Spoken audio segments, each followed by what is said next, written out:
Supreme court की सुनवाई के दौरान जो एसएलपी दायर किया गया था बिहार सरकार की तरफ से, उसकी याचिका खारिज कर दी गई है। अक्टूबर को उस मामले में देखने को कहा गया है। तो एक बात स्पष्ट है कि बिहार सरकार जिस प्रकार से बात कर रही है, एसएलपी उन्होंने दायर किया था, परंतु मुझे लगता है कि अब बीएड वालों के लिए रास्ता लगभग बंद हो गया है और इस करने की तैयारी चल रही है। 1-2 दिन में रिजल्ट आ जाएगा। उम्मीद करते हैं कि कल परसों में रिजल्ट आ जाएगा। यानी कहने का मतलब कि बीएड वालों के लिए बिल्कुल रास्ता बंद हो गया है। आ गया कि आने वाले समय में जो चीजें होंगी और जो चीज आने वाले हैं, उससे स्पष्ट है कि बिहार सरकार कहीं नहीं कहीं इस मामले को फंसाना चाहती थी। परंतु जो इस तरह की चीजें, जो गाइडलाइन सुप्रीम कोर्ट का ऑलरेडी पहले से क्वेश्चन के मामले में, राजस्थान मामले में जो आया है फैसला कि बीएड यानी प्राथमिक शिक्षक बनने की योग्यता जो है वो बीएड ही है। कुमार सिंह, और एक बहुत बड़ी खबर जो सुप्रीम कोर्ट से आ रही है कि बिहार में जो बीएड की वाले अभ्यर्थी थे, यानी प्राथमिक शिक्षक बनने की जो योग्यता थी बीएड वालों के लिए, उसका रास्ता क्या बंद हो गया है। आज सुप्रीम कोर्ट की सुनवाई के दौरान जो एसएलपी दायर किया गया था बिहार सरकार की तरफ से, उसकी याचिका खारिज कर दी गई है। और एक अन्य मामले में यानी अलग बेंच में जो सुनवाई चल रही है 13 अक्टूबर को, उस मामले में देखने को कहा गया है।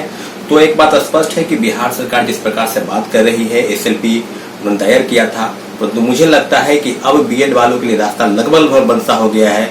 और जिस प्रकार एक और नोटिस आया है, अभी नोटिस आया है कि अगले ही सप्ताह से जो है वेरिफिकेशन, सर्टिफिकेट वेरिफिकेशन की जो जांच है वो शुरू हो जाएगी। इसका मतलब स्पष्ट हो गया कि रिजल्ट जो है वो पब्लिश करने की तैयारी चल रही है। 1-2 दिन में रिजल्ट आ जाएगा।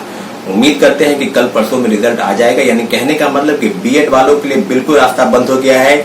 और रही बात डीएड वालों की, तो लगातार हम आपसे सवाल उठाते रहे कि क्या राज्य सरकार 3,70,000 जो बीएड धारी है उनके लिए क्या सुप्रीम कोर्ट जाने का रास्ता लगभग बंद हो गया था। परंतु याचिका के उन्होंने फाइल किया दायर और तब मिलाकर ये कहा गया कि आने वाले समय में जो चीजें होंगी और जो चीज आने वाले हैं, उससे स्पष्ट है कि बिहार सरकार कहीं नहीं कहीं इस मामले को फंसाना चाहती थी। परंतु जो इस तरह की चीजें, जो गाइडलाइन सुप्रीम कोर्ट का ऑलरेडी पहले से क्वेश्चन के मामले में, राजस्थान के मामले में जो आया है फैसला कि बीएड यानी प्राथमिक शिक्षक बनने की योग्यता जो है वो बीएड ही है, डीएलएड नहीं है। तो स्पष्ट है डीएलएड ही है, बीएड नहीं है।